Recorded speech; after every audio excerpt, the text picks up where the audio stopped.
Hi guys, এখন হ'ল Tata express BS6 প্ৰব্লেমটো হ'ল আপোনাৰ ক্লাছৰ এতিয়া গিয়াৰ বক্সটো ডাউন দিম ভিতৰত কি হৈছে চাম আপোনালোকে ভিডিঅ'টো শেষলৈকে চাব তেতিয়া বুজি পাব কি হৈছে কি হোৱা নাই এখনে গাড়ী এইটো চাই লওক Tata express BS6 diesel engine আৰু গিয়াৰ বক্সটো ডাউন দিলোঁ গিয়াৰ বক্সটো ডাউন দিয়াটো দেখাই দিয়া নাই এতিয়া চাই লওক প্ৰব্লেমটো এইটো চাই লওক 5L আৰু বহুত জাবৰা এখন গাড়ী BS6ৰ খুলিব বহুত দিগদাৰ হয় আৰু চাই লওক আৰু এখন গিয়াৰ বক্স খোলা আপোনাৰ ক্লাৰ্ডিছ লগোৱা 2-2.5 মাহে হৈছে এইটো বেলেগক ৰেচত খুলিছিলে কিন্তু আকৌ প্ৰব্লেম হৈ গ'ল কি প্ৰব্লেম হৈছে আপোনালোকক দেখাই দি আছোঁ এইটো চিলিমো নতুন লগোৱা আছে আৰু এইটো চাই লওক ক্লাছ প্ৰক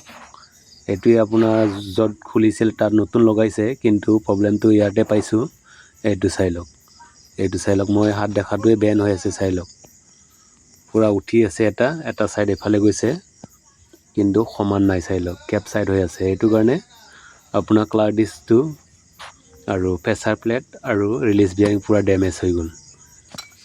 এইটো কাৰণে যদি এবিলাক যদি লগায় তেতিয়াহ'লে অলপমান চাই চিন্তি লগাব লাগে এইটো চাই লওক